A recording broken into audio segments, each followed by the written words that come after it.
Welcome to this variant timeline of Comic Book Nation, the official podcast of Comicbook.com. I'm your host, Kofi Outlaw, and back on Fridays with me is the Comic Book Nation, really our core team. At this point, we have Matthew Aguilar. What up? Janelle Wheeler. Hey, everybody. And our longest running guest of all time, Mr. Connor Casey, is back with us again. You could not handle being on Wednesdays. And where did that bring you? Back to me. Yeah. No joke. Well, today, Connor, the man's not lying, because today we have a lot of Connor-centric things to talk about. We have to get a preview of NXT TakeOver in your house.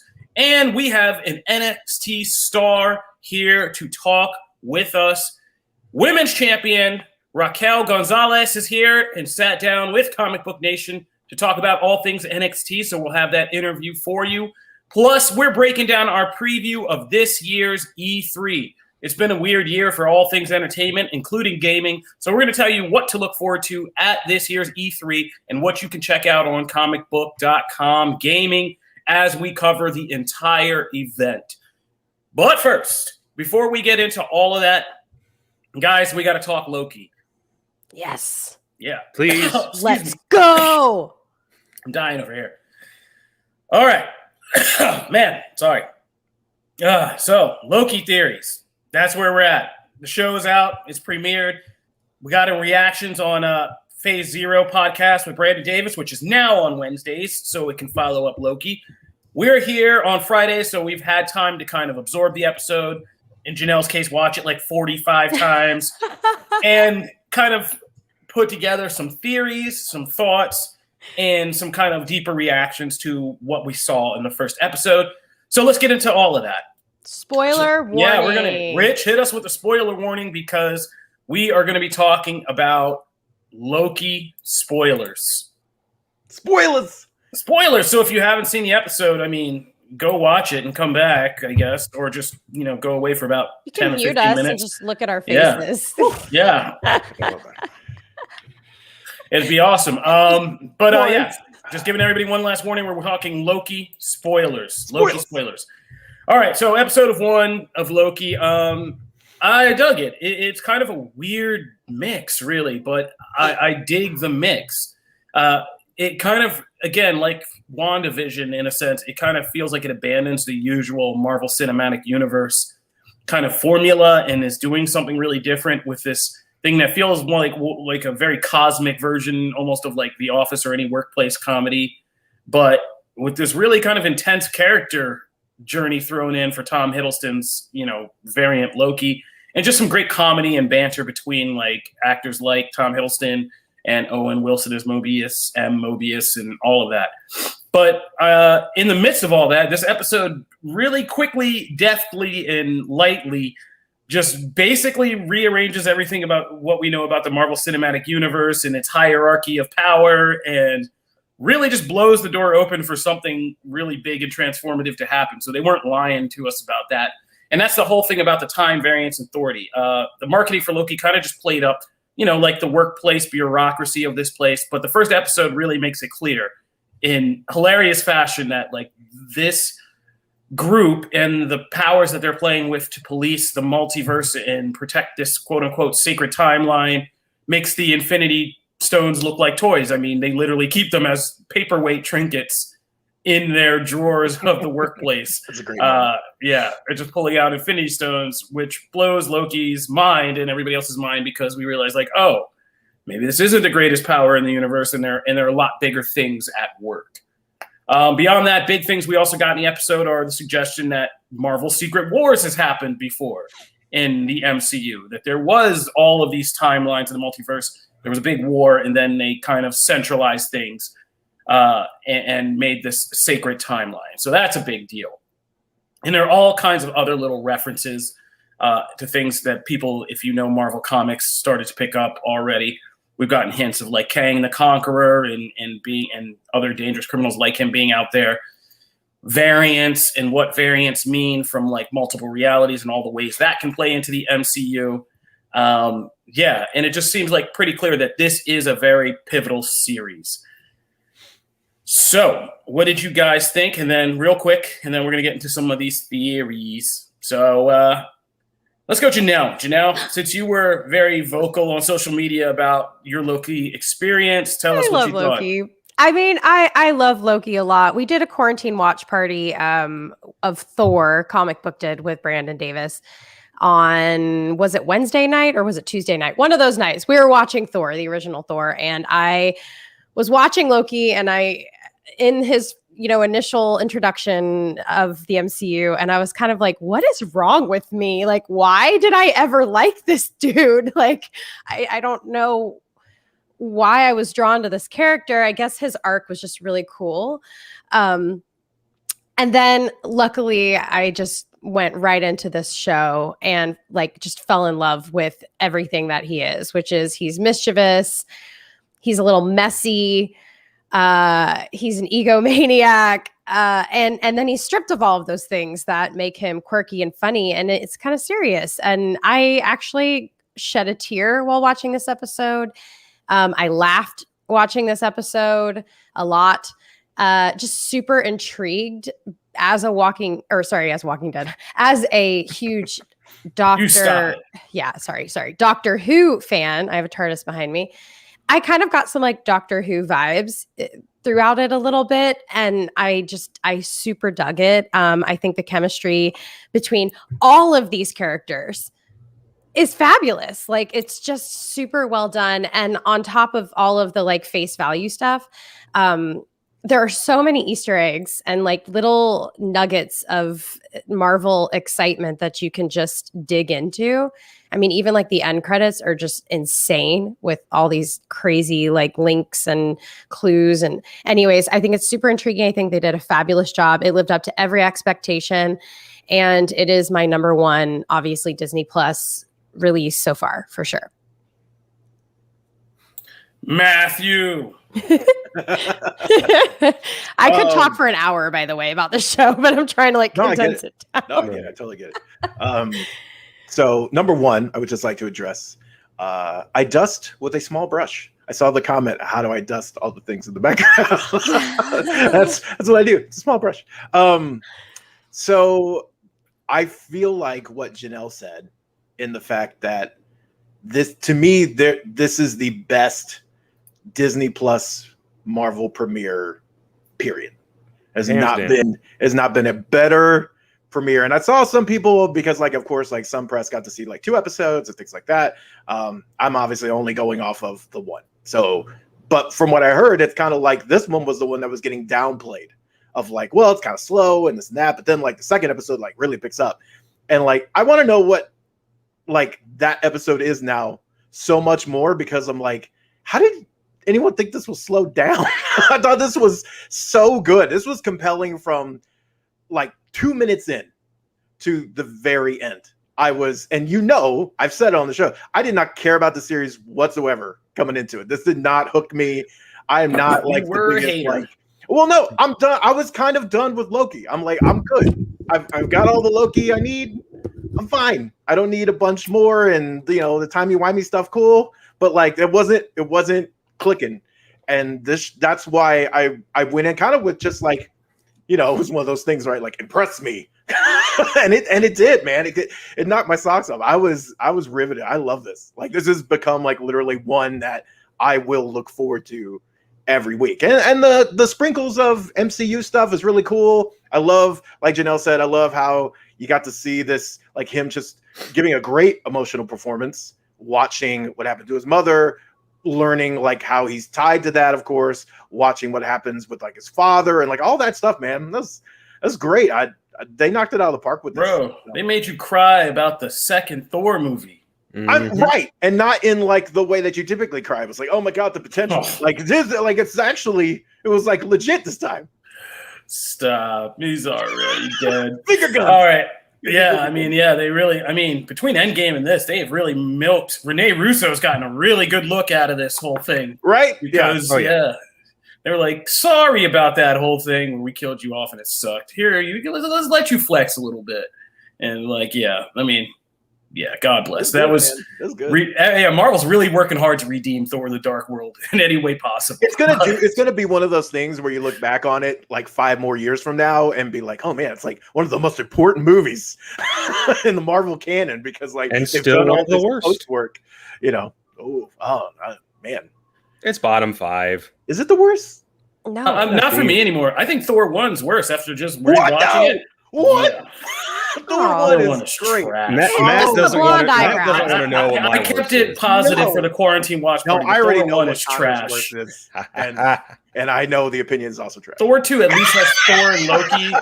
Like Thor 2 at least has like sequences of Thor and Loki being funny together. I mean, that formula kind of got pulled from Thor. Yeah, man, I don't know. It used to be Age of Ultron, I'll tell you that. Thor has always been my worst, and Iron Man 2 is a really close second. Those two. Oh, Iron Man 2, that's the one. Yeah, it used to be Age of Ultron used to be in the bottom 3. And then Anissa started watching it like over and over and over again. She just went on this binge of like, I love this movie. And like, so I kept having it on in the background. And I was like, man, I don't hate this movie as much as I thought I did. That movie. I like the movie more. All right, well, there you have it.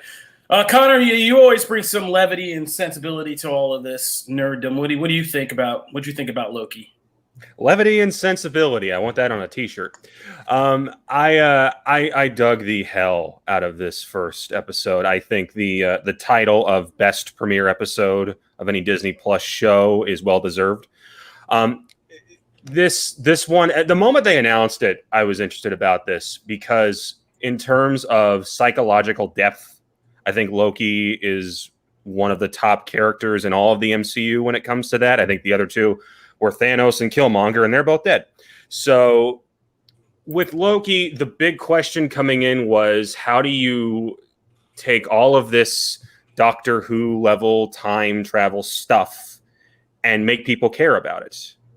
How do you take all these complex ideas that Avengers Endgame toyed with when it came to time travel and have people go, you know what, I'm barely getting this, but I'm still hooked in on this because I care so much about this emotional journey this character is going on.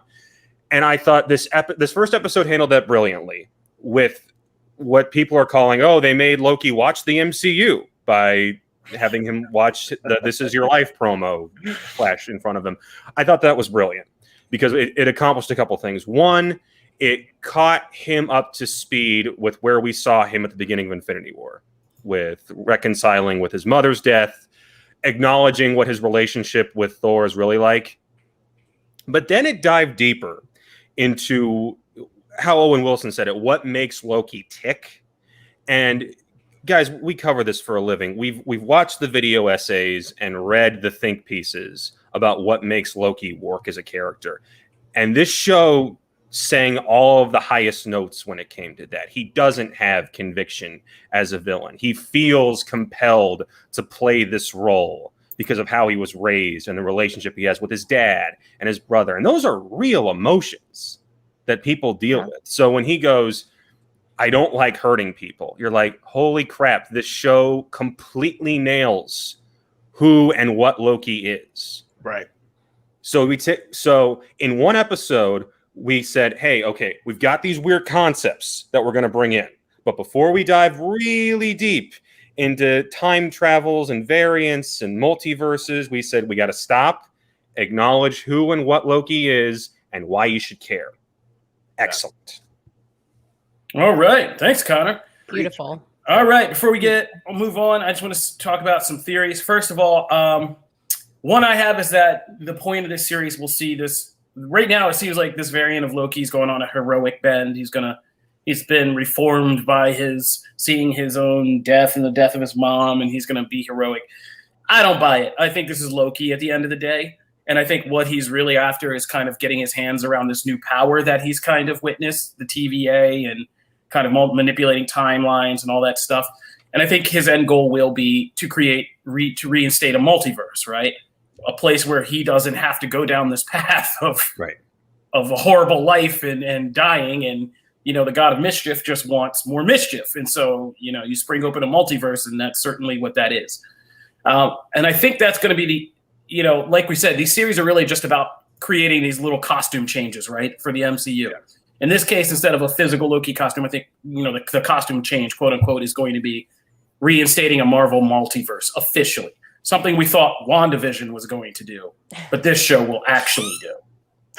Somebody's under attack. Get down. My phone's blowing up. Well, that was awesome. That couldn't have been like better time. Yeah, I know, right? Lady Loki in the It was house. like Marvel, like Kevin Feige knows I'm on to him. Like, I say all that to say, and I wrote a piece about this on Comicbook.com. Marvel, I feel like this has been the linchpin of why certain marketing hasn't kicked off yet, because Loki is going to establish this Marvel multiverse is now a thing. I think we're not going to get Spider-Man No Way Home's trailer until very late in this series, and I've speculated it will be somewhere around episode 4 and 5, because Brandon Davis sat down with Tom Hiddleston and talked to him, and he asked a very good question of like, which episode of this series do you think will blow fans' minds? And Tom Hiddleston, in his professional Marvel way, just kind of like, well, I think things are really going to get to fans around between episodes 4 and 5, was all he would say.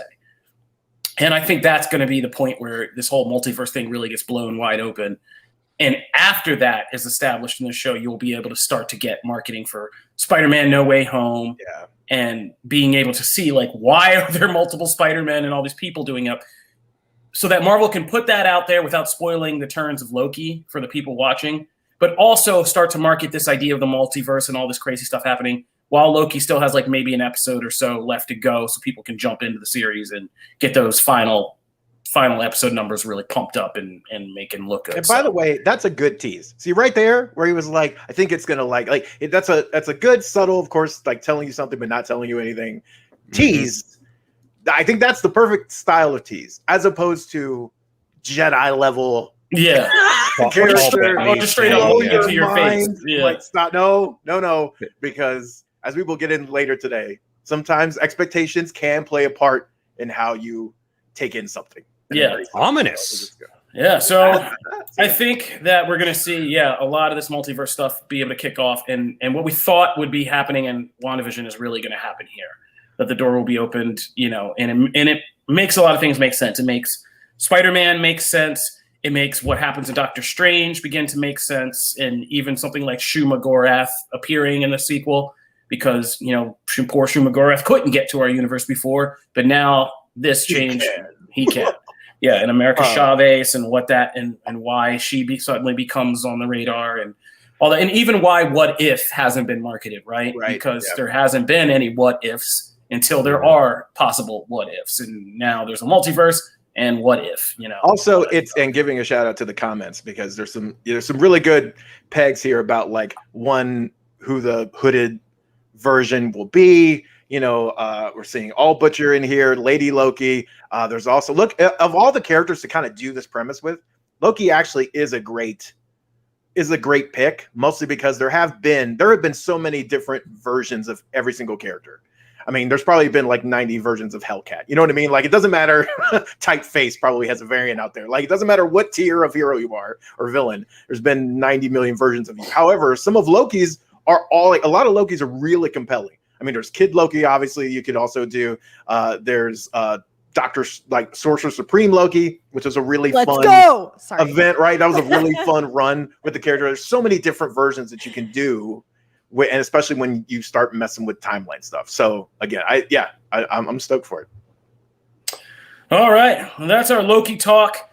We'll be doing some more theories and things as the show rolls on. You can also check out Phase Zero every Wednesday right after the show premieres, so you can hear immediate reactions and things to what happens in that show. I think we're going to take a break real quick right now because Matt needs some time. We're going to get through this E3 breakdown. We're going to talk to Raquel Gonzalez, and then we're also going to talk about NXT TakeOver in your house, and we got some interesting comics to talk about this week. So stay tuned for all of that.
Every time.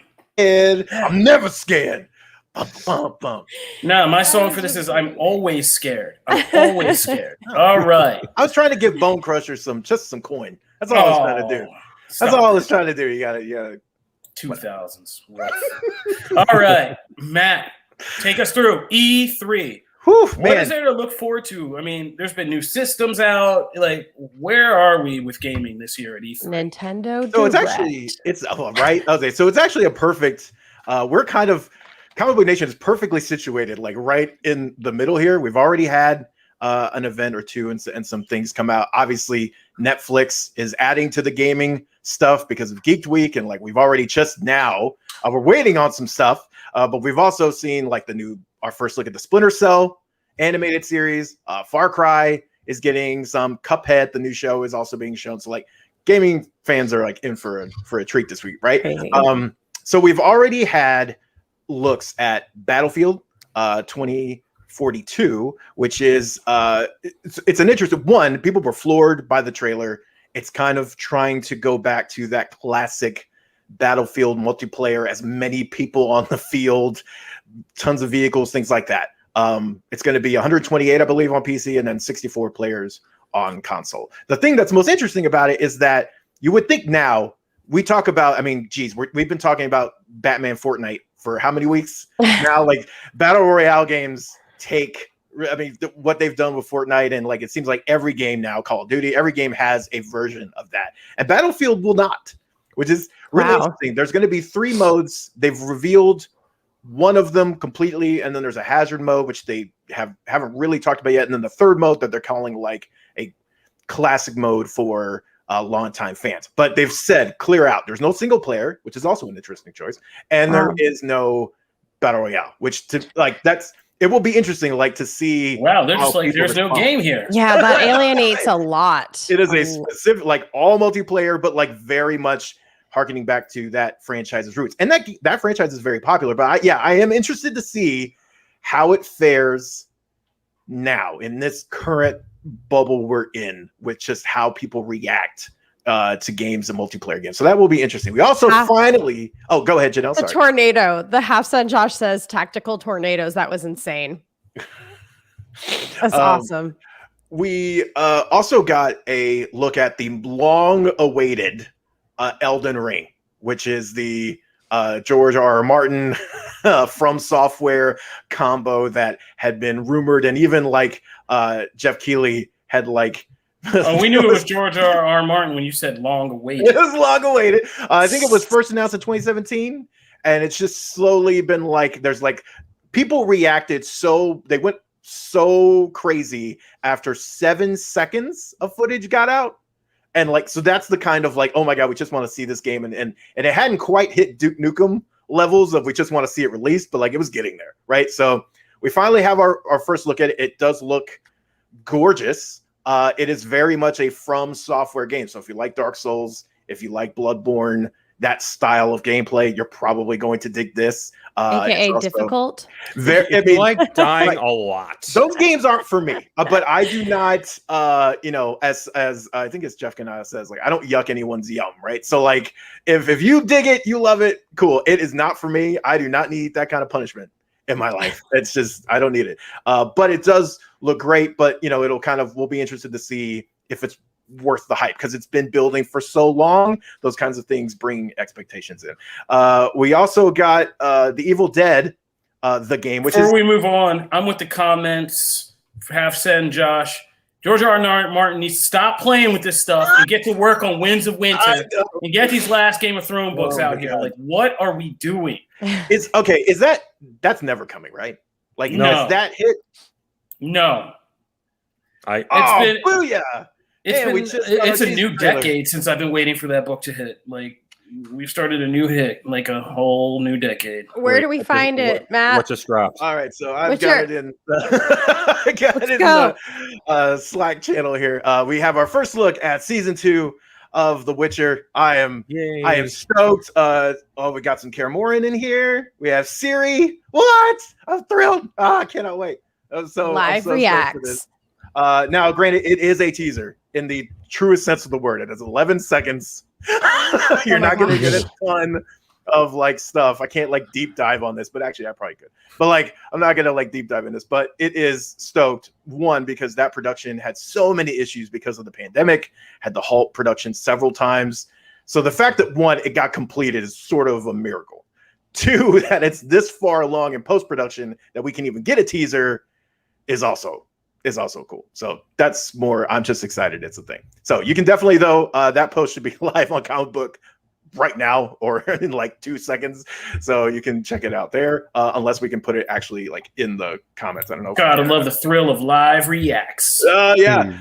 So I'm stoked. I'm all jazzed now. So moving back to E3 though, we also got Evil Dead the game.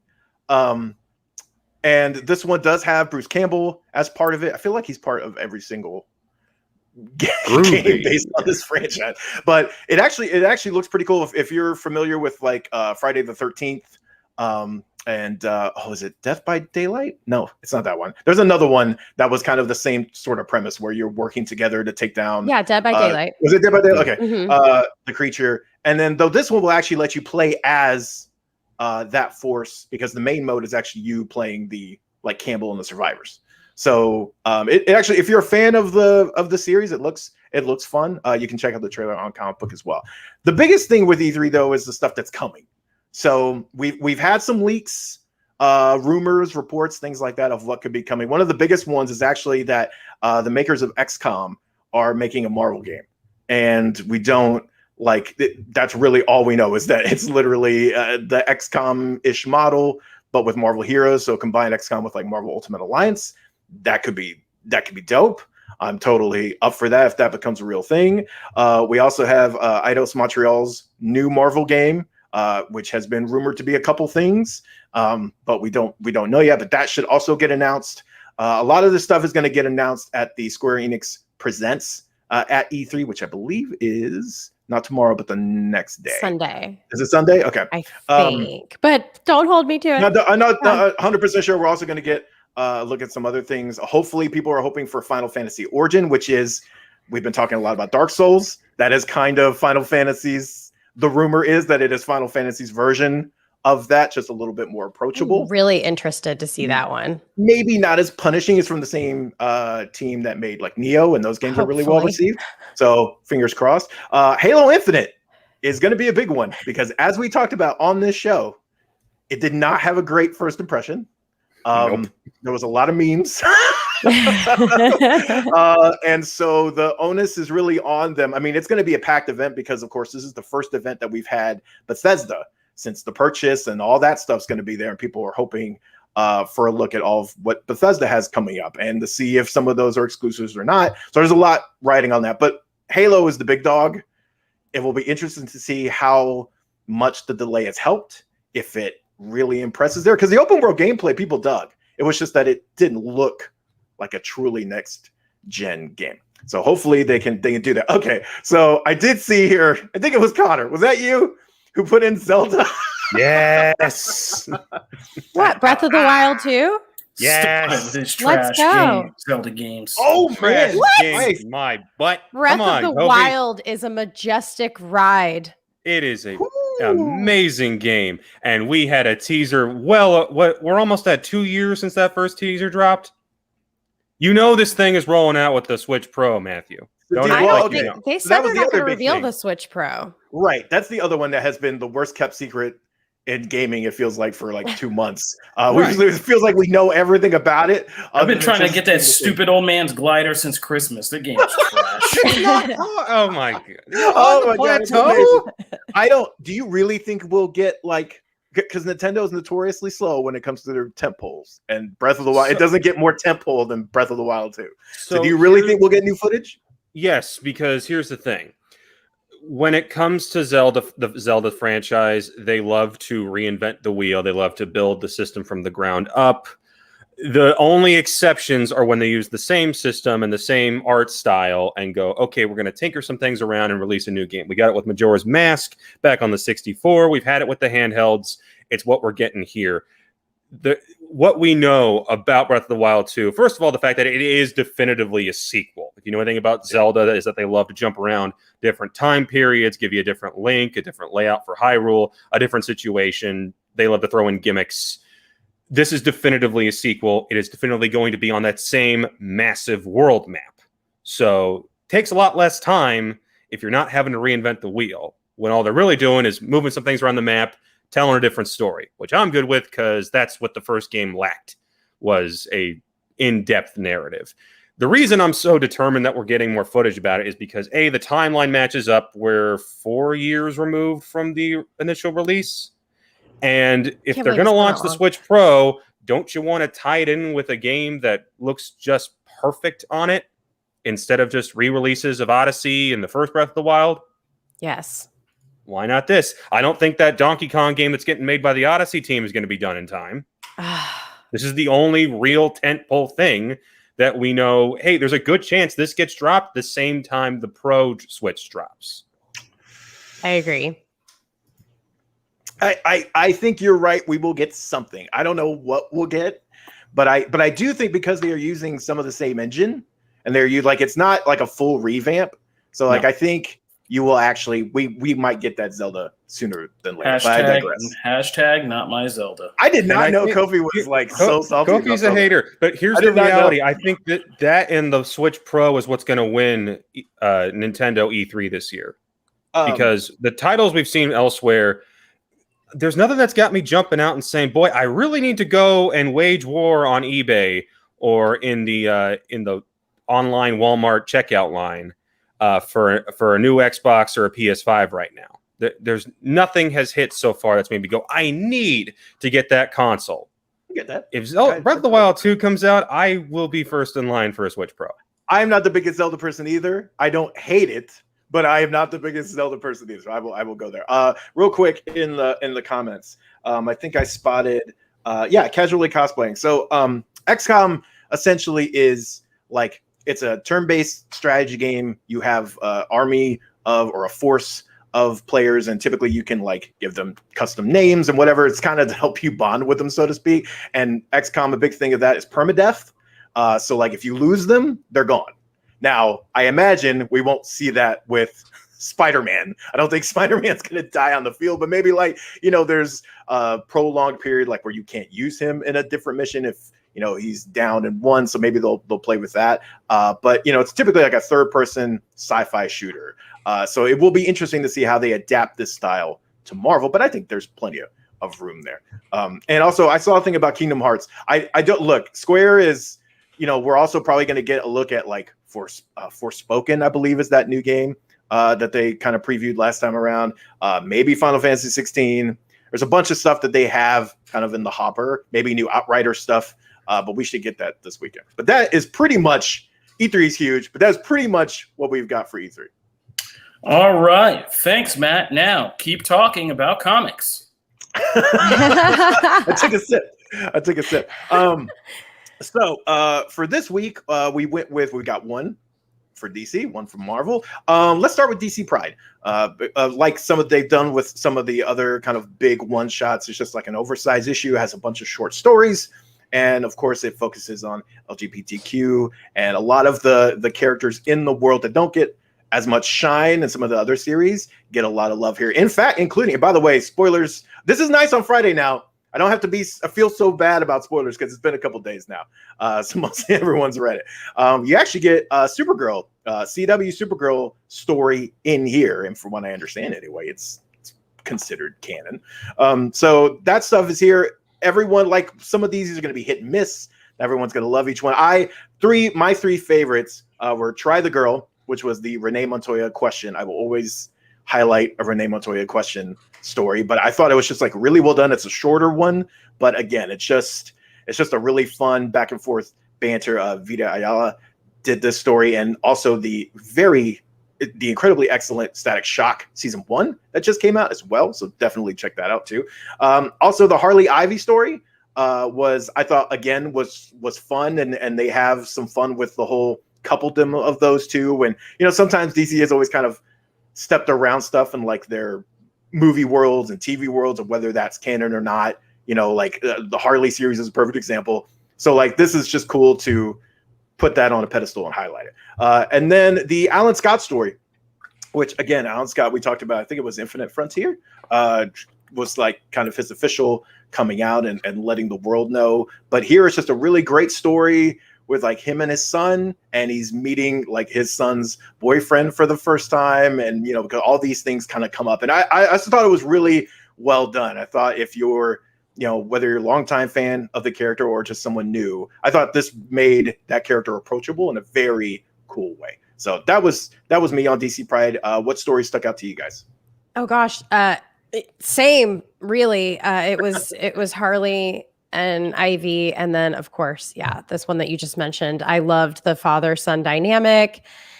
The end felt a little abrupt. It was just like, okay, I forgive you, let's hug. But it was, but honestly, just as a whole, it felt really good to see a lot of these small stories play out. Like, I know it's not easy to get an entire, book in just a few pages. I feel like they did a great job on a lot of different stories, and the artwork in between, like the one shots of like just beautiful drawn, like the Ivy and Harley, really pretty drawing. I mean, they just did a lot of really cool stuff in there, and it wasn't like on the nose. Right. A lot of things were just like, hey, we are heroes and we're part of this community. Check us out. And I just thought they did a really good job. I really enjoyed this entire book for sure. Yeah, it's really fun. Kofi? Yeah. I think that the stories that they kept really kind of tied and grounded to the characters were really good. The Renee Montoya one, for example, the Aqualad one was, Aqualad one was kind of on the line for me. The ones that they just used as kind of just like a public PSA were kind of less enjoyable. Like the Batwoman one was very heavy-handed about, growing up with your identity and your gender identity, and all of that was very, very heavy-handed. The Alan Scott one was a very good one because that felt like, again, like an organic piece of that character's story. After he's come out, kind of having to deal with this complicated relationship he has with his son on this level of their sexuality and all that it's an interesting Alan Scott story. Yeah. Same thing. It took me a minute to figure out what Dreamer was because I wasn't familiar with Supergirl, and I had to kind of like go and figure that out because I was like, wait a minute, why is this in here? And then I got the background on that, which was also very interesting about that character. But so like I said, the Harley Quinn and Ivy one was just, if you're a fan of DC's Harley Quinn, DC's Harley Quinn. They own everything else, Kobe. No one's gonna blame you. But again, that was very good about them just having the relationship talk in a way that only Ivy and Harley can. So there was a good thing. I think what this book did is, in a kind of and they did a great introduction about this in the beginning. It's just in a kind of very roundabout way, showing you how long and how deeply, LGBTQ plus culture has been woven in the DC universe. This isn't just, it was very anti the people online who would say, oh, this is just like woke culture or just, DC pandering to, social justice warriors. And it was really, it's kind of more, and there were some parts of that felt like that. I'll be honest, but like a lot more of it felt like a celebration of how long this universe has had characters in this community and this culture, and them kind of reflecting on that and showing often how exciting and fun these characters can be, even beyond their sexuality. And so that was a job very, very well done. So I actually kind of really appreciated and enjoyed it. So good book. On the whole, I think this is one of the best like collections. Yeah, they've done. We've a couple of these, and this was fantastic. Yeah, it's better than the black and white stuff. So, Connor, did you have a chance to read these or not? I didn't know. I didn't want to leave you out if you did. Haven't had the chance. No worries. Yeah, a lot going on. Also, Sounds breaking good. news again. We need a siren. Oh, God. Breaking news. So, CD Projekt Red and the Witcher Twitter accounts did a thing this morning where they were like teasing this release date, but no one knew what it was. They didn't say what it was. They just said a release date of July 9th. Well, now we know what it is. It is the first ever WitcherCon. Boy, this is like my day. All right. This is What we were expecting too. Man, yeah, I mean, it's July 9th, 20. I'm seriously just reading the tweet. Preparing more powerful than Silver and Steel, Netflix and CD Projekt Red are so excited to celebrate our Witcher family and bring you the very first WitcherCon on July 9th. Here's the thing, and it has popped up. Do they tease Witcher 4 or the next spin-off game or whatever in the core series? And if they do, does it piss off every Cyberpunk? I'll tell you what they do is they say, okay, now here's the real Cyberpunk. That thing we released last year was a prank. Oh man. Yeah. And boy, is Henry Cavill in everything now? Someone did bring that up. Yeah, Easy Out brought up that the Mass Effect thing, and he's tied to the Highlander movie, and he's now in Witcher, like Superman. Good Lord, man! Not gonna be Henry Cavill's out to get that Comic-Con money. He's not playing around. If they do a Warhammer movie, how is he not in that too? Like at this point, just make him Bond. Like I know we all want Idris Elba, but oh man, at this point, at this point, name a better British actor for the role. Oh man, yeah, I can't. So all right, so that detour aside, moving over to Marvel and X-Men number 21. I love how we've talked now about a couple of X books that have all danced around the Hellfire Gala, but like we haven't had it yet. It's always surprises me how these issues can still bring something substantive to the table without you really knowing everything, you know? I mean, they're just kind of dancing and we have time jumps and things like that. But this is the first issue where we got to actually see like the election play out in story. Obviously, it was played out before. And we see the new team and how they interact with people. And then, of course, there's a tease for the planet-sized X-Men that is coming.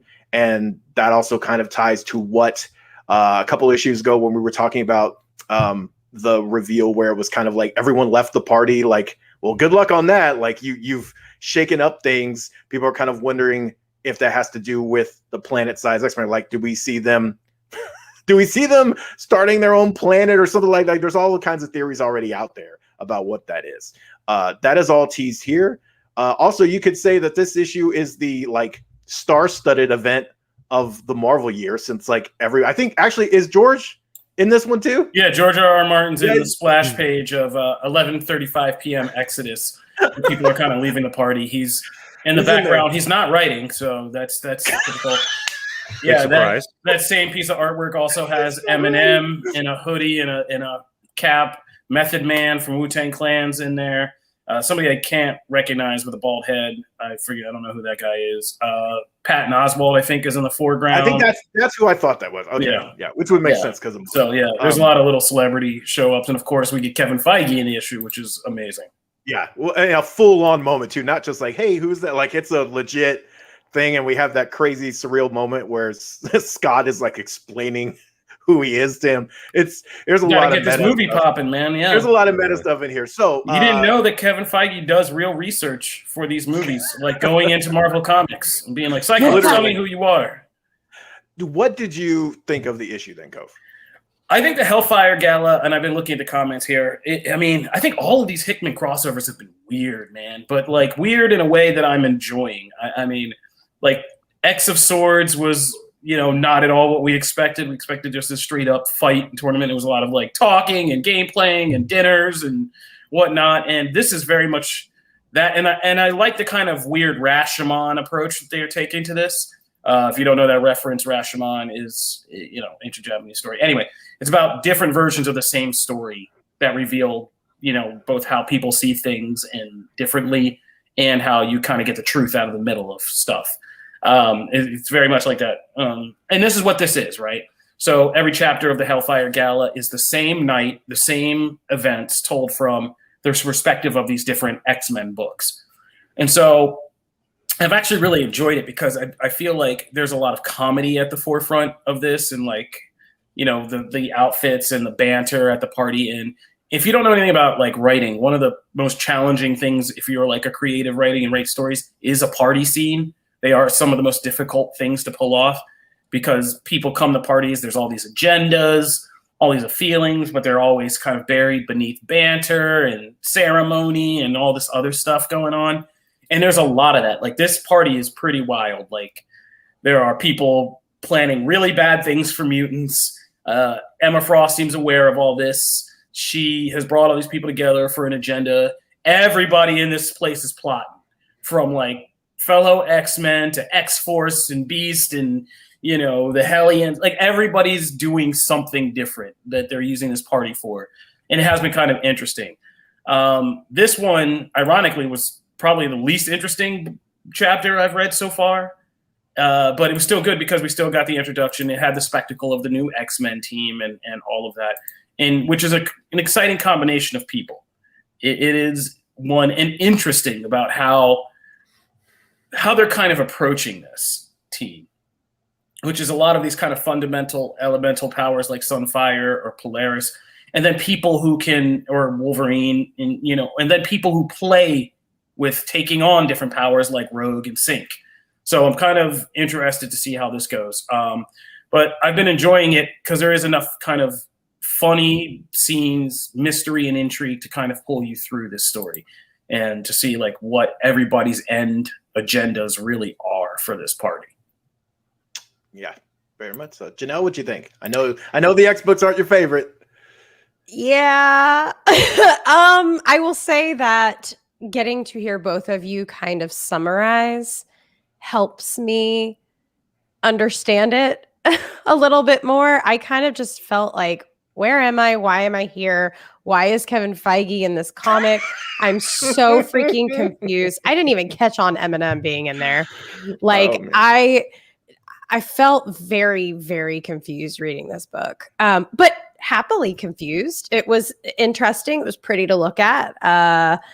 I guess because of my background with the types of shows that I watch and stuff, I'm just waiting for like everyone to be a bad guy. Like this whole, hey, we're all synced in our minds. Like, oh, someone has mind control here and everyone's going to go on a killing spree. Like, that's what I'm thinking is going to happen. Wow, so dark. Yeah. Because so it's kind of hilarious if you don't have a background in X-Men, you don't know all these characters, what their powers are, and you think you know X-Men, and then you start reading the comics and you're like, I have no idea. I only know Wolverine with the big knives coming out of his hands. Like, it's really funny because just when I think I'm kind of up on my comic book knowledge and I'm really putting in the work, I read an X-Men comic and I'm like, I am an idiot. Dude, it's okay. This is not a jumping on point. Let's just be clear. My God. Hellfire Gala is like a culmination of all these.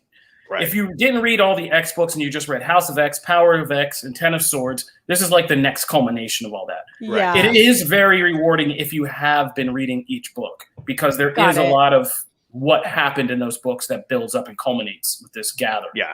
But it is the adverse of new reader friendly. It is not. Before we get out of here and go move on to other things, I mean, we haven't touched on the most important thing this book does, which is provide one of the most boss-ass Namor scenes that you've ever seen in comics, which Namor just pulls the ultimate flex on both Professor X and Magneto in this conversation about, like, joining Krakoa and joining their quiet council. And he's like, I'm a real king snitch. I don't need this fake nation. What are you talking about, bro? He just like Namor just pulls like I a love royal the part flex. where he says, "What? Like I have 70% of the Earth. What do you have? An island? Like he's like, yeah, I got that part, and I have dominion over 70% of this planet, gentlemen. You can currently control what? An island? Oh my God. Yeah, that was great. Mic drop. Oh my God. Dang. And he says, "Get back to me when you have something more to offer." Yeah, that's it. And then you had this like nice little Illuminati reference, visual reference. Yeah, that was good. He goes and joins Iron Man, and Mr. Fantastic, Black Panther, and Captain America. Like, yeah. So there's a lot of great subtle things in here, and just a lot of the scenes. Like Hickman, I mean, at least he lives up to his word. Like he just likes playing in these scenes of the X-Men's world, right? In this new kooky setup that he's created, and just having them do everyday kind of socio-political interactions with this is funny, and it's still entertaining. So I'm digging the party of Hellfire Gala. Yeah, no, that's so that's comics. There was a lot of other stuff this week, but we need to get to some wrestling. Question: do we want to, because we had a certain way, but with all the breaking news and stuff, do we want to flip or do we want to keep how we had it? Like, do we want to go into the interview why don't you and Connor break down NXT TakeOver your house so you people have some context, and then we're gonna get to Raquel Gonzalez. Does that work? Yeah, because there's one thing we talk about in the end where I can bring up so we can talk about that, and it'll be interesting to so you can see what she has to say after that. So, sure. Let's launch into some NXT. But first, Matthew, you must acknowledge me as the comic chief. That's how it is now. That's how this works. Acknowledge me. Acknowledge me. God, it's so lame. It sounds so lame, but he sells it, man. I love Roman, but when he says it, you're like, this is terrifying. Yeah, but he says it all cool, like acknowledge me. Like he says it all dope. Like, then he says it on the treadmill, and you're just like, okay, dude, I get it. You do cardio. I don't need you to cut a 2-minute promo while you're getting your that shows 5 miles. How good he is, though, dude. He never broke pace, and he still delivered a convincing promo. I'm special. But anyway, enough about Roman Reigns. Let's talk some NXT TakeOver in your house, not just taking over your house. It is this Sunday. It is at the Capitol Wrestling Center. Matt, I'm not going to lie. I know this is your brand, but I feel that this show lives and dies off of its main event. And that main event is Karrion Kross versus Adam Cole versus Kyle O'Reilly versus Pete Dunne. And I know I'm forgetting somebody else. Who's the fifth? Johnny Gargano. That was it. How dare you forget the show, leader of the way. Oh my God. Of course. We got a 5-way here. How do you feel about this one? Because I've been lukewarm with Kross's title reign. I was lukewarm with the first title reign, as well documented on this show. I've told you my issues with him and the ill-defined character that he has. And I can't tell if this is how we get the title off of him and this protects him because he doesn't have to get pinned in order to lose it, or if this is their way of saying, hey, we're going to have this guy beat all your favorites so we can prove just how dominant he is. So, one, I think, okay, well, two things. I don't think he's losing the title. So And having 5 people in the match, yes, means that technically you could do the whole I'm an unstoppable beast. But more than likely, it just means that there's one person in there that's going to have to take the pin and kind of eat it. And you sort of protect everybody else because, like, you can always have any of them come back and go, well, I was battling 4 people. Now one-on-one, right? There's always that explanation. Yeah. You can get away with that. So only one person really needs to eat that pin. And we just got off of a Roman Reigns WrestleMania main event where he stacked him. Right. And I'm terrified that they try to repeat. But that's true.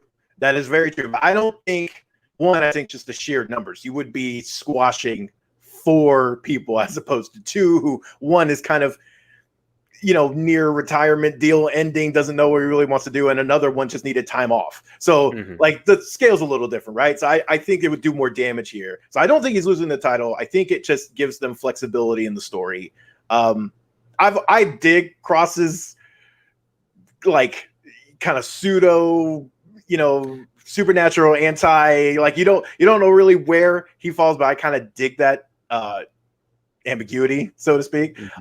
So I'm cool with this. I don't think it's just going to be them, though. I think there is going to be some sort of interference from either Balor or somebody else that comes into the picture, because like none of these people, aside from Cole, they did a really good job in just one episode sticking Cole in and actually making it feel like a jerk thing he would do. Like it actually felt pretty close to his character. But Cole also addressed Kross's biggest kind of weaknesses in that one promo, which I feel like that almost gives me the thought that, hey, maybe they are pulling back on Kross as this dominant champion, because you've got Cole basically, and we'll bring it up.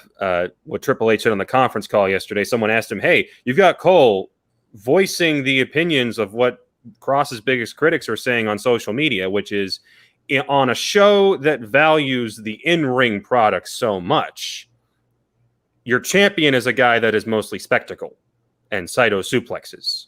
His gimmick is his manager and his entrance and a running back fist and a few suplexes. That's underselling him. That is underselling him so much. But am I wrong? Like, that is so much of what he is. I think those Balor matches showed that that's not. It's not the certain moves. I mean, yes, there are plenty of people just in WWE who you wouldn't say have versatile or a ton of moves in their go-to repertoire, and yet they are more than that. I think that's underselling what he can do in the ring. I think he's a good in-ring performer. That said, I also go like, okay, well, but they do that all the time. Like, this is the reality era for a reason. Like, they address people's. I mean, we've seen it with Reigns. How many times we've seen it with Cena? Like, they do that a lot, and that's smart because honestly, I thought that was a killer promo from Cole, and I thought it landed because of that, and it resonated because he was calling real criticisms from people into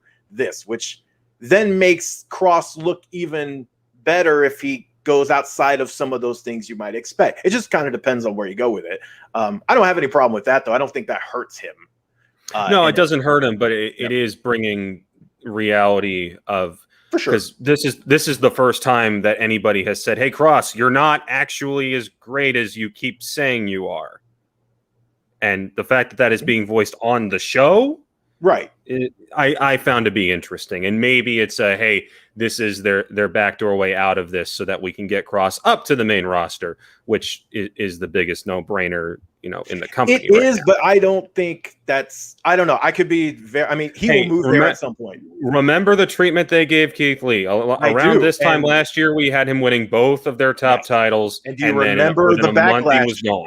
And do you remember the backlash they got from it? And look what that produced. But I don't think that's going to stop them from doing it again. I think that does. I think that stops them from doing that exact way. I do not think having this brief of a title run for someone you've built up this long in a short amount of time, relatively compared to Lee. But like, that's why it made Lee even worse. They built him up even longer. It was an organic build, and then you still kind of just left him for nothing in the dust, and then look what they've done with him on Raw. So, I don't think they're going to do that again with this, but I could be surprised. I mean, they could. We can't seem to agree on Cross, but we can. I will say this: the thing with Balor, I don't think that's happening, because I think Balor's attention is getting moved to Walter. And agreed, now that they've confirmed that Dublin takeover isn't happening, I think that is either going to happen on UK NXT or NXT proper, one or the other. Yeah. Moving on to the rest of the card, we got the $1 Million Championship in a ladder match. We got Raquel probably picking up what should be a pretty solid win over Ember Moon. We've got a winner-take-all 6-man tag. Should be fun. Legato's awesome. Everybody in that match is pretty spectacular, and Bronson's going to get a big splash at some point that squishes poor Santos like a bug. But who should also move to the main roster soon, by the way.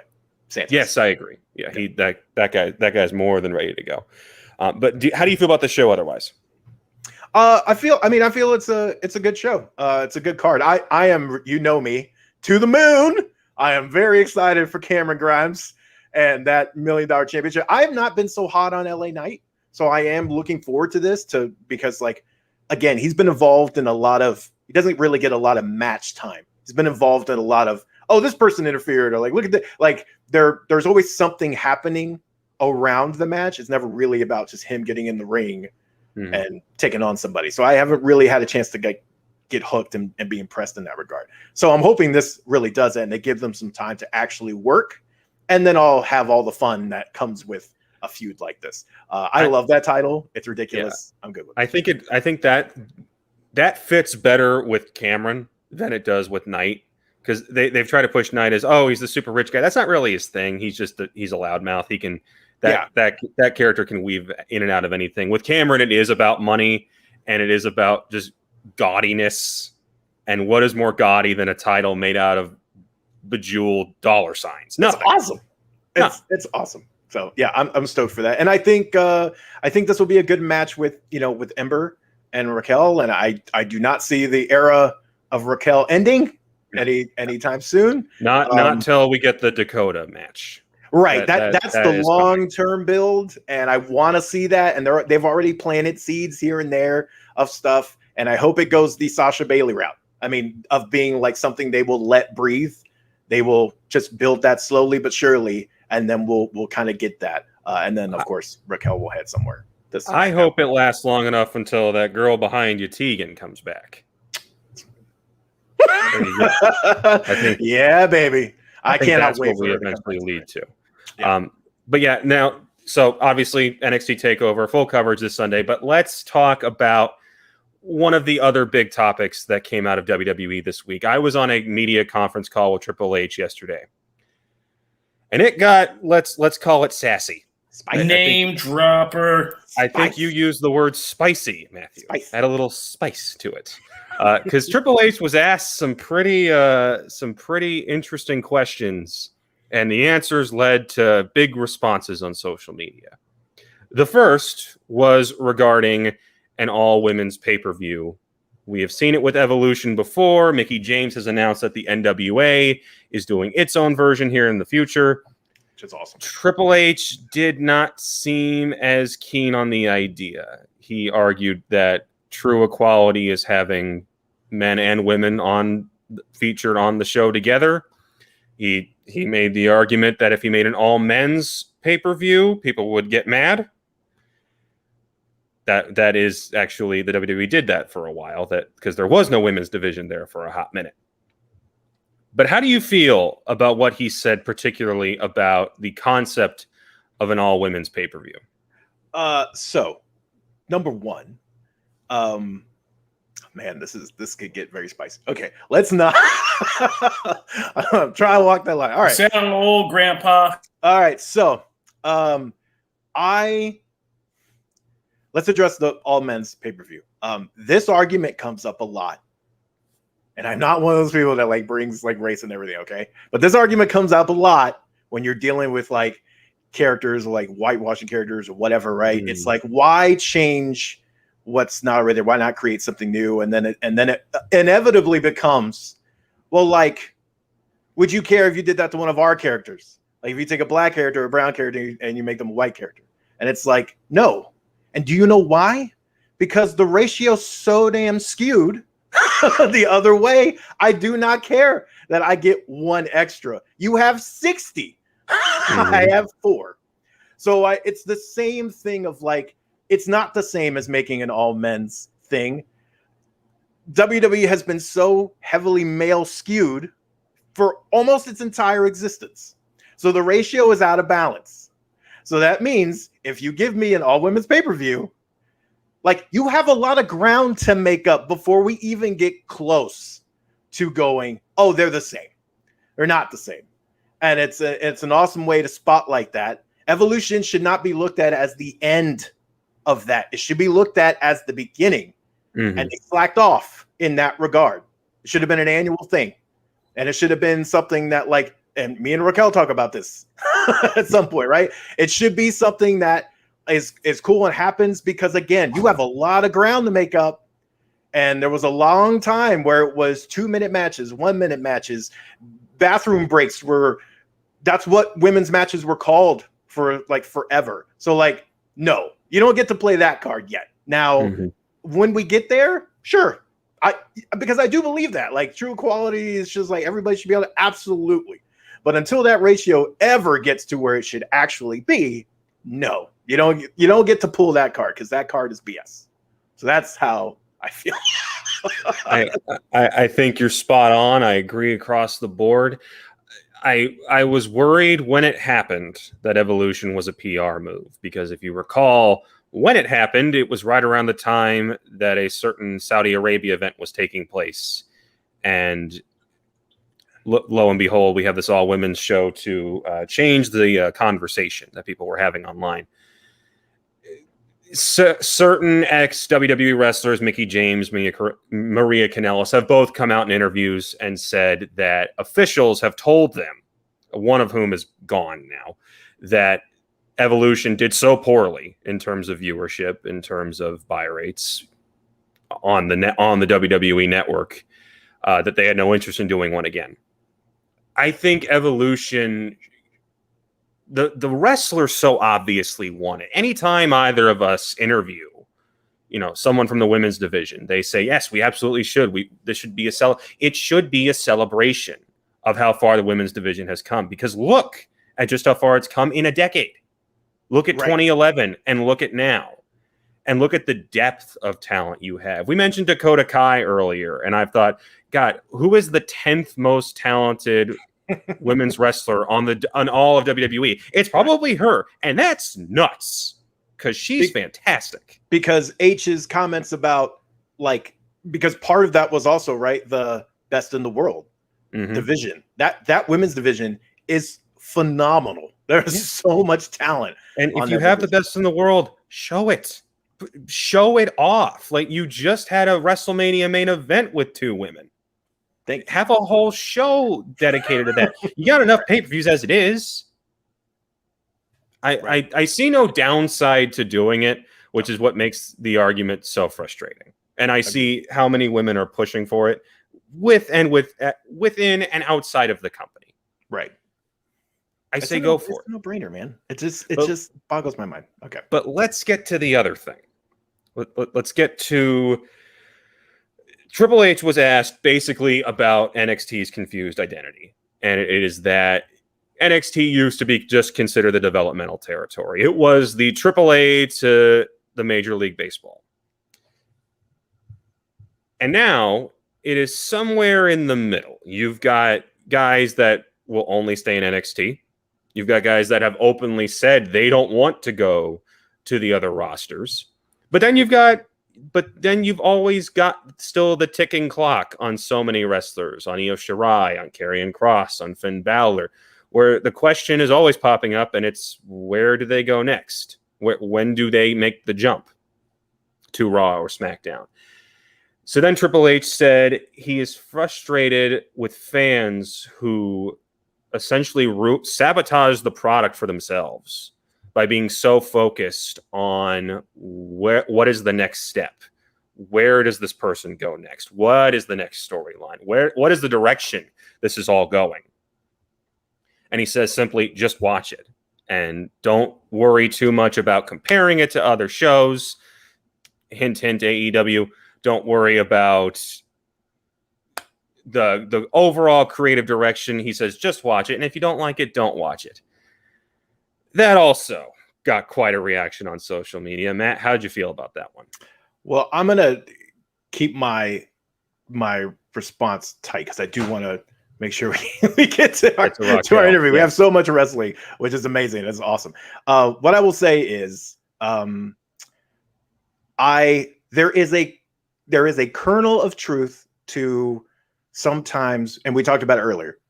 See what I did? Synergy. I teased it, right? So we talked about, let's take WandaVision, for instance. It's a perfect example. We talked about so many theories, and there were so many things written about, like, oh my God, that little star in the corner could be what's his face, and it's the thing. And then we spun all these things out. And then when it's not that, because it was almost 90% sure not going to be that. It was not with this show. Then you're disappointed. But you're not disappointed by anything that necessarily the creators or whatever outrightly did. Some of them were red herrings, obviously, to kind of get you pointed in the right direction. And those you can criticize necessarily, like, oh, well, you teased me to be this and it wasn't that. But all the other stuff, not necessarily. And so that's not necessarily the show's fault. That's sort of your own, because it's something you spun in your brain or someone else spun and then you endorsed, right? So there is a kernel of that when you read all the different sites, and some things turn out to be true, some things don't. You can't get yourself wound up. There is such a thing as over speculation. There is. Now, that said, that's a very, very, very small part of that. And honestly, this just comes off as there's a little frustration there, it seems. Just from that's just what that comes off as, because it's like, I'm sure they get asked about it a lot. It comes off more like that, because I don't think that's just not the age we live in. That's not people are always going to do that about any show. So WWE, like Raw and SmackDown and NXT, are all shows. They're telling storylines and spending. So it's, and it's tied to real life in a way none of those other shows are, right? So it's going to happen. You got to embrace that part. You can't get so angry about that. But that's my take. So wrestling, whenever I explain it to somebody and then I say, oh, it's a soap opera for men, it's the easiest way to explain it. People instantly get, what I'm talking about. It's a violent soap opera. And what do soap operas have? They have storylines. They have characters. They have narratives. Drama. If you're just watching for in-ring action, you can get it in so many different companies all the time, every day. I can send you to websites where they just have an everlasting feed of shows from the past and the present. They're all over. There's so much wrestling to consume. So why do you get invested? The same reason you get invested in any story. You want to see where it goes. You want to invest in a story, in a show, in a book, in a movie that has a narrative that you care about, characters that you care about, and the assumption that the ending will be satisfying in some way. That's simple understanding the concept of what a story is. So to get frustrated with people that go, well, where does this character go next? That's what anybody who was watching Breaking Bad was asking. There's nothing wrong with that. That's you absorbing a narrative, is the question of what happens next, or how does this end?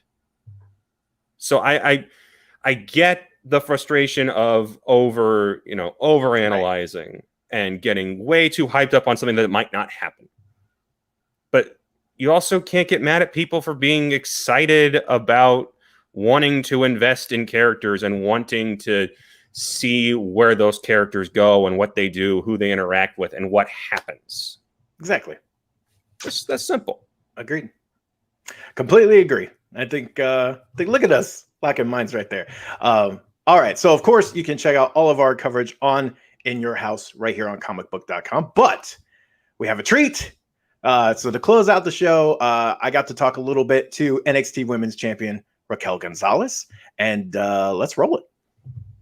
Regular at Comicbook.com here with you, and today you don't care about me. Today you are here for NXT Women's Champion Raquel Gonzalez. How are you? I'm doing fabulous. Thank you, Matt, for having me today. Oh, of course. And has that gotten old? That still doesn't get old, right? You know, it's funny because even still thinking about it, it's been like 60 something days and I still can't wrap my head around it sometimes. You know, it's crazy. Do you, because I'm curious, we've seen like how WWE has like all the different championship reigns and things like that kind of laid out. So you can see, do you pay attention to that? Do you not? Do you kind of push it out and like, no, I'm just going to keep doing my thing and I'm not going to worry about that? Like, what is kind of the approach there? Yeah, I love to see it and acknowledge it and be like, yes, but I also know that like I have a target on my back. So I constantly am trying to keep doing what I do best. And that is dominate and focus on dominating. And so if I can just keep my head at that level and not let it go, any higher or any bigger, then we're going to be good. For sure. Of course, NXT TakeOver In Your House is this weekend, which is one of my favorite shows that NXT does. I'm a sucker for retro stuff. I love the nostalgia and it's great, right? You'll be taking on Ember Moon in the title match. And, there's been some bad blood, kind of, especially over the last few weeks. Do you feel that if you, defeat her, does that kind of close the chapter on her? Are you kind of ready to move on to, new opponents or maybe even other returning opponents, so to speak? How do you look at that, this matchup for you guys? 100%. I see this matchup as me shutting Ember Moon up because enough is enough. She's like this constant bug that just doesn't know when to quit. And it started from her return throughout the Dusty Classic. And even after Dakota and I became the inaugural NXT Women's Tag Champions, like how rude was it for her and Shotzi to just be like, excuse me, we want to challenge you guys tonight. They didn't even give us an opportunity to hold those titles for more than an hour. To say that I've had it up to here with Ember is saying the least. I am completely and just utterly ready for Sunday because I have so much pent up aggression that I am just going to unleash on her. So, I mean, good luck to her, I guess. That's the best thing I can say to her. But yes, this Sunday is definitely going to be an opportunity for me to just close this chapter with her, close the book, let her know that, yes, Raquel Gonzalez is the most dominant woman in NXT, and she is definitely not going to change that. Well, and, of course, we have to address that just this week, on NXT. There was a moment. There was a locking of eyes, so to speak, between the returning Io Shirai, who you defeated to take that championship. One, I guess, is the rematch option available? Is that something you would be open to giving her that rematch? And do you also feel that like if you were to give her that, that chapter is closed? Like you really feel like, okay, I have said all I need to say and done it in actions.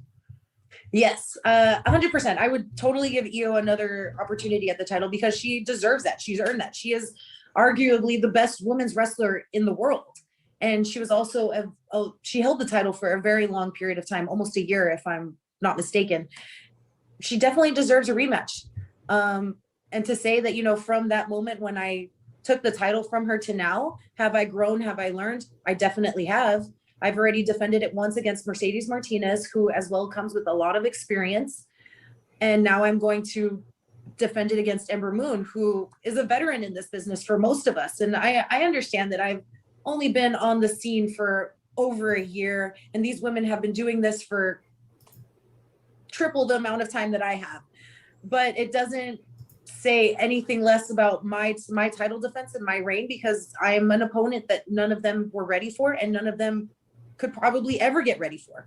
There's something different about me, and that is that I dominate and I do whatever it takes. And if Io wants another opportunity, yes, I will give that to her. Will it close the chapter after I beat her again? Possibly, but I always look forward to more opportunities in the future of working with these women, because they are great. They are amazing, talented women that keep me on my toes. And I like that. I like the competition. I like, the different styles that they bring to the ring, and it makes me a better champion. Oh, for sure. And you mentioned in that, in talking about that, like, maybe the experience is different. They've been doing it longer, but you've showed out, and like you've showed like what you are capable of, and you've done it, right? You've delivered in this time. So do you feel like you're still underestimated a little bit when it comes to that? Like, do people still kind of compare those resumes, or have you seen kind of a movement to be like, okay, like we got to give it to her? Yeah, I definitely see people look at me and think, okay, maybe she just got lucky, or maybe it's just because she's just strong. And I can see them trying to make that assumption about me before they even step into the ring with me, and not realizing that, I have a few tricks up my sleeve as well. Yeah, strength plays a big key component into my style, but there's other stuff that I can do, and other things that I haven't shown the wrestling world yet and shown my opponents yet. And that's something that I like to keep in my back pocket and only use if and when necessary. And so until these women are willing to bring that out of me, they'll never know. Break open in case of emergency. Exactly. Everyone needs that. Yeah, everyone needs that. It's funny because WWE recently, I believe it was WWE, posted a kind of side-by-side of, an early photo of you, kind of in an earlier, gear and things like that, and kind of that older look, and then you now, right? And it's like holding the title and everything. So it's such a contrast. But, I remember when people kind of brought up Becky Lynch, kind of the green look, right, that she had when she first debuted in NXT, and they're like, do you look like badly upon that? Like, do you kind of get a kick out of it? And she was like, no, I mean, I kind of look fondly of it. I still appreciate it, even though I can also appreciate kind of where I am now. Do you, how do you look at that older, when you see those photos and things like that of you? Can you still appreciate some of it, or do you kind of like, I'm so glad that chapter is done? No, 100% I appreciate it, because, when I won the title at NXT TakeOver Stand and Deliver, Triple H actually reminded me of a story of when I was actually supposed to have my debut, which was a year before my actual debut. It was when NXT went live on USA Network for the first time. I was going to have my debut. And that day I showed up ready to go, and they told me, you know what, you're not ready. This is not your time. This is not your moment. It will come. And I think it's looking at those side-by-side images and remembering that story and remembering all of that kind of keeps that fire burning within me and lighting that fire under me, because I have gone through a transformation, not just physically and not just what you see, but mentally. I have gone through so much to get to where I am right now. And it makes me just want more. And it makes me just want to fight more, to keep proving that to people like Ember Moon, who wants to assume that I'm just got lucky or I'm just strong. I didn't just get lucky. Yes, I'm strong, but that's not all that there is here. I have gone through a transformation that nobody could really understand, or unless they were put in the situation. And that's something that I'm very appreciative of. So when I see these images, it reminds me that, yes, you know what? I earned this opportunity. I earned this title, and I earned the position that I'm in right now. And I'm not going to just lay down and let someone else walk over me or take that. That is not Raquel Gonzalez. Raquel Gonzalez got here because of the fire within her and because of the fight within her. And she's going to keep that. Absolutely. You know, it's funny. That is no more apparent than in one of my favorite recent segments it was between you and Dakota and Ever Rice. And it is the sucker punch, if you will, of that segment. Number one, it was just enjoyable anyway, because of the combination. But also, I feel like that is the biggest smile I've seen from you in punching him. I've never seen someone get so much sheer joy out of unleashing a punch there, like on camera. So, one, was it a sucker punch? Because I don't really think I don't know if it can be if someone asked for it, but okay. It wasn't a sucker punch. And two, would you and Dakota be open to taking them on at some point, putting it all on the line in the mat? 100%. After that segment, I think I even I told a few people that I was like, hey, you know what? If he asked for it, you're right. He did ask for it. So I gave him what he asked for. And if they want the opportunity, we want the opportunity. I'm asking for it. Whenever they're ready and they want to step into the ring, I think both Dakota and I would be happy to give them a couple more sucker punches or maybe some boots to the face. Like Ember too, they like to do a lot of this. And someone's got to make them do this. And if that someone is me, then so be it. Absolutely. And speaking of, the tag picture and Dakota, while you've been, defending your NXT championship and you're about to again against Ember Moon, it's also like you guys have been also kind of dabbling in the tag team scene a little bit. You've had a match to try and take those out of someone's hands and get those back. Is that something that's kind of is it a priority? Is it not? Is that something maybe Dakota is kind of, pushing for? What is your approach to that? Because obviously the NXT Women's Championship, I would assume, would come first. 100%. The NXT Women's Championship does come first, but the women's tag titles are still something that is on our minds because it almost feels like something that was unfinished business for us. We only got to hold those titles for an hour, and we were the first ever to hold them for an hour. And thinking about it as well, we made history in becoming the first women's tag team to win the Dusty. And then we also made history being the first women's NXT champion tag team champions. So I wouldn't be opposed to making this my next priority and being Raquel Gonzalez, NXT two-time, 2 belts Raquel Gonzalez, because that would be a first. And I would be making more history. So it is something that both Dakota and I have discussed. It's something that is on both of our minds, but you're right. The NXT Women's Championship is first and will always come first. But the tag titles, yes, it is in the scene. It is in the picture. And it is something that we're keeping an eye on. Raquel 2 belts does have a nice ring to it. Right? That's like, ¿por qué no los dos? Oh, man. And you can even trace some of the bad blood too, like you've mentioned, from Ember and Shotzi, to those tag team feud.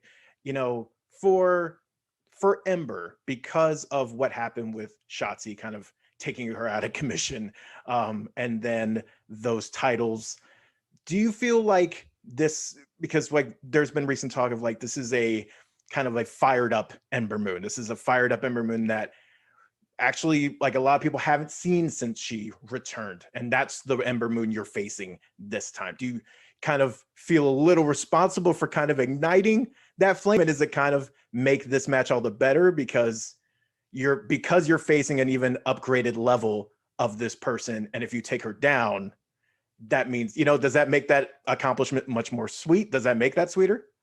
Yes and yes. And I will take full responsibility for lighting this, igniting this ember moon and making her all fired up and stuff. I will take full responsibility for that. And it makes me even more excited about Sunday because I know that she's going to come out here and she's going to give it her all. And so when I do pin her and I retain my title, it is going to make it that much sweeter, that much more like just better, because I will know that I shut down Ember Moon, but I shut down the Ember Moon that everyone sees is getting all fired up and balls are flying, and it's gonna be that much better. I can't wait.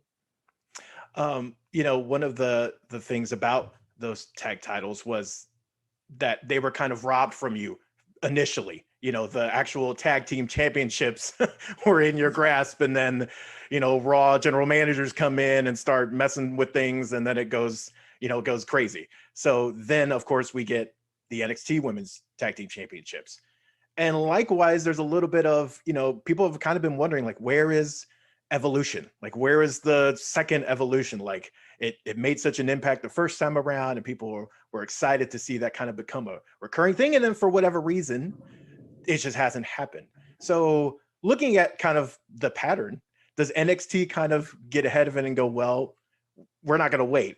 And would you want to see an NXT version of Evolution where it's literally just a women's focused pay-per-view? And do you think NXT could support it? 100%. We've had so many new recruits to the Performance Center recently, and a good handful of them have been women of different talents, different backgrounds, coming from all over the circuit. I think we could support that, and I think that's a great idea. I've never actually pictured that in my head, but having a full NXT women's Evolution. And the first Evolution, it was around that time too where I wasn't ready yet, so I didn't get to participate in it. And watching my friends, Dakota, Rhea, Bainata, all of them go to Evolution and get to participate in this history-making moment, it made me want to have that opportunity too. And to think that it could happen on NXT and have a full-on only women's NXT pay-per-view, that would be, just exciting. I would love to see that. And of course, if I retain my title and it's anytime soon, I would be main eventing that. So yes. Right? Man, like, it's just all the breadcrumbs, man. And hey, exactly. Black and gold, yes. The black and gold is always ahead. It's always ahead, and that's a good thing. I thank you so much. I know you were crazy busy, so thank you so much for setting some time aside to talk to us. And of course, you can catch all of our coverage on TakeOver in your house right here on Comicbook.com, which hits this weekend. So get pumped, follow us, and of course, check out the match, and all the best success on what's to come, Raquel. Thank you so much, Matt. Thank you for having me. No problem.